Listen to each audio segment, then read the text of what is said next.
Halo Mia dan teman-teman. Kami kelompok 6 Dari mata kuliah pengantar filsafat akan membahas tentang etika. Tapi sebelumnya kami akan memperkenalkan nama. Perkenalkan nama saya Amalia Nahwar dan ini teman saya Marsilia Kristina Tilu dan Jessica Gontung. Baiklah, pertama saya akan membahas mengenai pengertian etika secara umum dan menurut para ahli. Secara bahasa, kata etika lahir dari bahasa Yunani atau ethos yang artinya tampak dari suatu kebiasaan.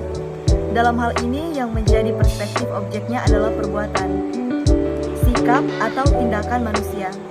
Pengertian etika secara khusus adalah ilmu tentang sikap dan kesusilaan suatu individu dalam lingkungan pergaulannya yang kental akan aturan dan prinsip terkait tingkah laku yang dianggap benar. Sedangkan pengertian etika secara umum adalah aturan, norma, kaidah, ataupun tata cara yang bisa digunakan sebagai pedoman atau asas suatu individu dalam melakukan perbuatan dan tingkah laku. Penerapan norma ini sangat erat kaitannya dengan sifat baik dan buruknya individu di dalam bermasyarakat. Dengan begitu, etika adalah ilmu yang mempelajari baik dan buruknya serta kewajiban, hak, dan tanggung jawab individu di dalam kehidupan bermasyarakatnya, atau bisa dikatakan juga bahwa etika mencakup nilai yang berhubungan dengan akhlak individu terkait benar dan salahnya. Adapun jenis etika yang dapat kita jumpai di lingkungan sekitar, misalnya etika berteman, etika profesi atau kerja, etika dalam rumah tangga, etika dalam melakukan bisnis, dan semacamnya. Etika tentunya harus dimiliki oleh setiap individu dan sangat dibutuhkan dalam bersosialisasi, yang mana hal itu menjadi jembatan agar terciptanya suatu kondisi yang baik di dalam kehidupan bermasyarakat. Sebagai contoh, etika yang sering ditemukan dalam kehidupan sehari-hari dan sekitar, yakni mengucap salam atau bertamu ke rumah orang, baik itu saudara, kerabat, maupun teman. Kemudian meminta maaf setelah kita berbuat kesalahan, dan mengucapkan terima kasih saat seseorang telah menolong atau membantu kita. Pengertian etika menurut para ahli. Yang pertama menurut Aristoteles. Aristoteles merupakan seorang filsuf asal Yunani dan murid dari Plato. Berpendapat dengan membagi etika menjadi dua pengertian, yakni terminus dan manner and custom. Terminus merupakan etika sebagai ilmu pengetahuan yang mempelajari problematika laku atau perbuatan individu manusia. Sedangkan manner custom merupakan pengkajian etika berkaitan dengan tata cara dan adat yang melekat dalam diri individu, serta terkait dengan baik dan buruknya tingkah laku, perbuatan, ataupun perilaku individu tersebut. Yang kedua menurut Power Darminta, merupakan salah satu tokoh sastra Indonesia, mengemukakan bahwa etika adalah ilmu pengetahuan terkait perbuatan dan perilaku manusia dilihat dari sisi baik dan sisi buruknya yang ditentukan oleh manusia pula. Yang ketiga menurut Profesor Sogarda Purbawaya, etika merupakan salah satu tokoh pendidikan di Indonesia, memberikan definisi bahwa etika adalah suatu ilmu yang memberikan arahan, acuan, dan juga pijakan pada suatu perilaku atau perbuatan manusia. Kemudian menurut Lewis, memberikan pandangan bahwa etika pada hakikatnya lebih cenderung berkaitan dengan asas-asas pembenaran dalam relasi tingkah laku antar manusia. Menurut Mustafa, mengemukakan pengertian etika adalah ilmu yang menelaah suatu tingkah laku atau perbuatan manusia dari segi baik dan buruknya dengan memperhatikan perilaku manusia tersebut. Kemudian menurut Bertnes, etika adalah nilai moral dan norma yang menjadi pedoman baik bagi suatu individu maupun kelompok dalam mengatur tindakan atau perilaku. Dengan kata lain, pengertian ini disebut juga sebagai sistem nilai di dalam hidup manusia baik perorangan maupun bermasyarakat. Kemudian menurut Robert Salomon, etika adalah karakter atau kepribadian suatu individu atau hukum sosial yang mengendalikan, mengatur, juga membahas terkait perilaku individu. Menurut Sumaryono, mendefinisikan etika sebagai studi yang membahas mengenai suatu kebenaran dari tindakan atau perilaku manusia atas kodrat atau fitrah yang memang sudah melekat pada diri manusia itu. Dan selanjutnya teman saya akan membahas mengenai ciri-ciri atau karakteristik etika dan macam-macam etika. Ciri-ciri atau karakteristik etika. Berikut akan dijabarkan ciri-ciri atau karakteristik dari etika. Yang pertama, etika bersifat mutlak atau absolut. Etika mempunyai sifat mutlak atau absolut, berarti sebuah etika berlaku untuk siapa saja, di mana saja, dan kapan saja. Etika sebagai prinsip yang tidak dapat dinegosiasikan dan tidak pula tergantung dengan dasar moral yang berubah-ubah. Sebagai contoh, membunuh dan merampas hak atau milik orang lain merupakan perbuatan dan tindakan yang tidak bermoral apapun itu alasannya. Yang kedua, etika tetap berlaku meskipun tanpa disaksikan oleh orang lain. Umumnya, etika tetap berlaku meskipun tidak disaksikan oleh siapapun. Hal itu karena etika berkaitan dengan hati nurani dan prinsip hidup manusia yang baik. Sebagai contoh, apabila ada individu yang mencuri meskipun tak diketahui oleh orang lain, tetap saja itu merupakan suatu tindakan yang telah melanggar etika dan normal yang berlaku.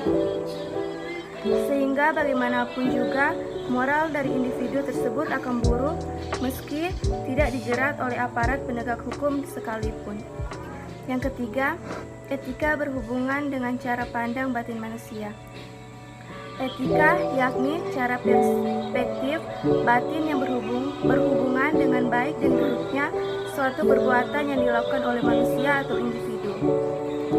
Hal ini tentunya akan memunculkan perdebatan dalam diri manusia apabila ingin melakukan perbuatan yang buruk atau jahat. Yang keempat, etika berhubungan dengan perbuatan, perilaku, dan tingkah laku manusia. Etika sangat erat kaitannya dengan perilaku, perbuatan, dan tingkah laku suatu individu. Yang keempat, etika berhubungan dengan perbuatan, perilaku, dan tingkah laku manusia. Etika sangat erat kaitannya dengan perilaku, perbuatan, dan tingkah laku suatu individu. Dengan begitu, umumnya etika akan terbentuk secara alami akibat adanya perilaku, perbuatan, dan tingkah laku dari individu tersebut.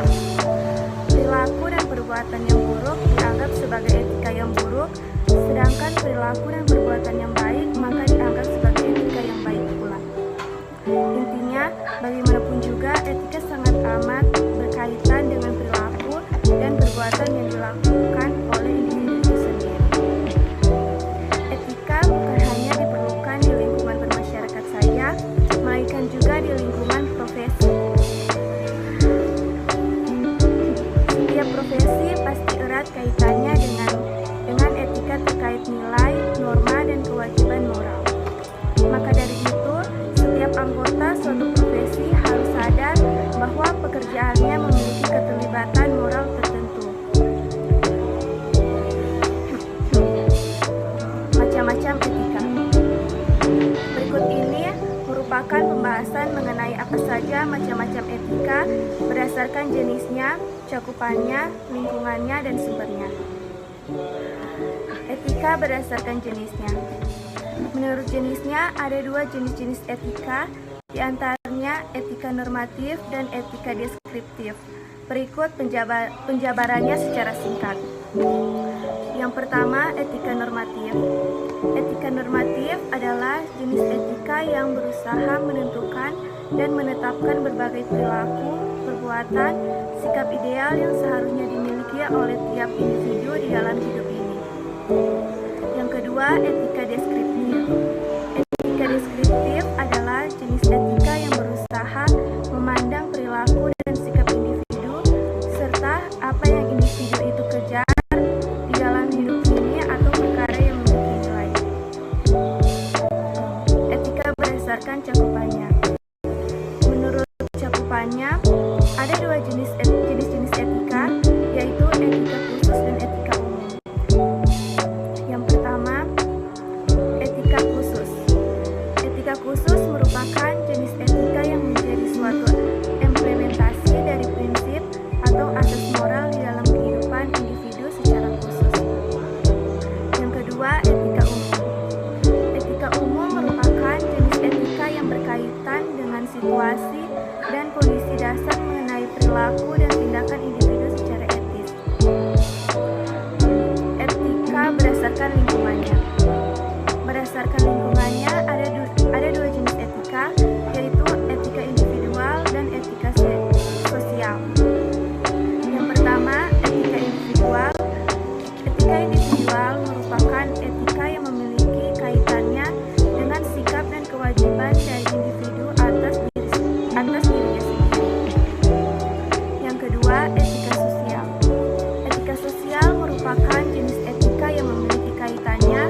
etika. Silakan.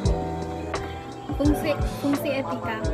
Pertama, sebagai tempat untuk mendapatkan pandangan atau perspektif kritis yang berhadapan langsung dengan berbagai suatu moral yang membingungkan.